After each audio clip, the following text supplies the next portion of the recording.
हर tweet पर मेरी एक ही लाइन लिखी हुई है कि ये वॉर नहीं रुकेगा। तोड़ दिया सीज़फायर ईरान के साथ।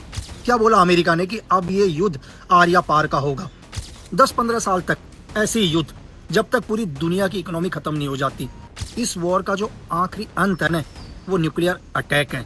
अमेरिका और ईरान के बीच में जो शांति समझौता हुआ था वो रद्द हो गया है। ट्रंप ने इसका ऐलान कर दिया है और इसके ऐलान से पहले अमेरिका ने ईरान के कई शहरों पर भारी बॉम्बार्डिंग भी की और अमेरिका ने इसकी गारंटी भी ली भाई कि हाँ, ये हमने प्रॉपर तरीके से किया है और हम ईरान को अब छोड़ेंगे नहीं। ये युद्ध जो है अब बहुत भयंकर हो जाएगा। इसके बाद में ट्रंप ने इसकी घोषणा की कि ये जो संधि है, शांति प्रस्ताव है, ये तोड़ दिया जाता है। पूर्व रॉ एजेंट लकी बिस्ट इस मामले में मुखार होकर अपनी बात रख। इस पूरे विषय में क्या कहना है लकी बिस्ट का, ये सुनते हैं।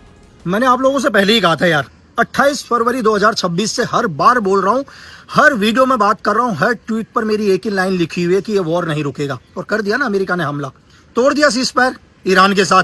क्या बोला अमेरिका ने कि अब ये युद्ध आर्या पार का होगा। तो जब भी अमेरिका सीज़फायर रख रहा था या पीस टॉक की बात हो रही थी, अब मेरा कोई भी ट्वीट उठाकर देखो, मैं क्या बोल रहा था कि यार अमेरिका तो गुमराह कर रहा है, यूरोप गुमराह कर रहा है। एक्चुअली क्या है, जिसको आप सीज़फायर समझ रहे हो, ये सीज़फायर नहीं है, ये अगले हमले की प्लानिंग है। अपनी सेनाओं को दोबारा अगले हमले के लिए तैयार किया जा रहा है। और कल वही बात अमेरिका ने पूरी दुनिया को दिखा दिया, पूरा ईरान के ऊपर बमबारी कर दी यार। और आज क्या बोला डोनाल्ड ट्रंप ने, ऑफिशियली स्टेटमेंट दे दिया कि हमने ये सीज़फायर तोड़ दिया। मतलब अब हम ईरान के साथ आर्या पार का युद्ध करेंगे। अब आप बोलोगे यार कि क्यों दुनिया को गुमराह किया जा रहा है, ऐसा क्या है कि हर बार सीज़फायर टूट जाता है फिर दोबारा युद्ध होता है। तो आपको क्या लग रहा है कि इस युद्ध में आप अमेरिका को देख रहे हो, आप ईरान और इजराइल को देख रहे हो, क्या सच में सिर्फ ये तीन ही देश हैं?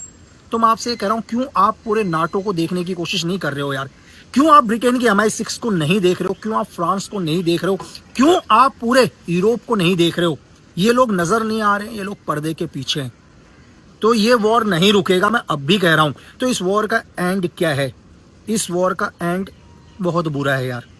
इस वॉर का जो आखिरी अंत है ना, वो न्यूक्लियर अटैक है।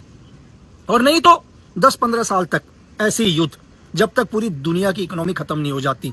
मैं दुनिया की बात कर रहा हूं, लेकिन दुनिया के कुछ लोग सबसे पावरफुल बनने वाले हैं, तभी तो वॉर हो रहा है। कि इससे पहले भी तमाम, जब भी ये शांति प्रस्ताव साइन हो रहा था, उस वक्त भी उनसे सवाल किया गया था कि क्या ये युद्ध अब रुक गया है, क्योंकि शांति प्रस्ताव पर अमेरिका और ईरान दोनों की ओर से हस्ताक्षर कर दिए गए। इस्लामाबाद टॉक सफल हो गई। तब भी उन्होंने कहा था कि आपको जो दिख रहा है ये हकीकत नहीं है, पर्दे के पीछे कोई एक बहुत बड़ी चाल और गेम किया जा रहा है, जो कि नाटो, ब्रिटेन, सभी देशों को मिलकर ये जो शांति प्रस्ताव है महज धोखा है। और वो बात आज सही साबित हुई।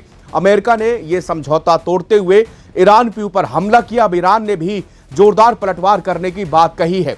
लकी बिस्ट ने एक सवाल अपने आप से एक वीडियो पे करते हैं कि आखिरकार इस युद्ध का अंत क्या है, तो वो जवाब भी वो खुद देते हुए नजर आ रहे हैं कि भाई इस युद्ध का अंत बहुत बुरा है और ये युद्ध जाकर न्यूक्लियर वॉर पर ही जाके खत्म होगा। नहीं तो 10-15 साल तक ऐसे ही ये युद्ध चलता रहेगा। आसपास इसको रुकने की कोई भी गुंजाइश नहीं दिख रही है। उन्होंने कहा कि दरअसल आपको सामने दिख रहा है कि अमेरिका, इजराइल और ईरान, ये तीन देश हैं। बाकी आपको दिख रहा है कि कुछ खाड़ी के देश हैं जिन पर अटैक हुआ है, लेकिन इसके पीछे आपको पूरा गेम नहीं समझ में आ रहा है। दरअसल किस तरह से यूरोप, ब्रिटेन के देश और नाटो पूरी तरह से एकजुट होकर इस जंग को लड़ रहे हैं और इसमें ईरान को किसी भी तरह से मिडिल ईस्ट का बॉस बनने नहीं देना है। उनका कहना है कि मिडिल ईस्ट में ईरान उनकी आंखों में खटक रहा है, क्योंकि ईरान ने उनकी बादशाहत को मंजूर करने से साफ इनकार किया है।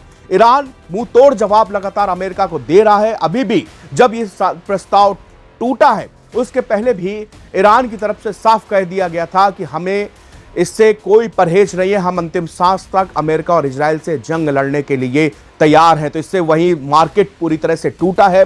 शेयर मार्केट पर इसका असर दिखा। जैसे ही शांति प्रस्ताव टूटने का ऐलान ट्रंप ने किया, उसके बाद शेयर मार्केट भयंकर डाउन हुआ है। क्रूड ऑयल के रेट जो है 5 से 6% तक उछाल आ गए हैं। यानी कि एक बार फिर 28 फरवरी से जो स्थिति पैदा हुई थी, अब वो स्थिति फिर से उसी जगह पर, मोड़ पर ये युद्ध चालू हो रहा है। ये संघर्ष पहले से और भी ज्यादा भीषण होने के संकेत भी दिखाई दे रहे हैं।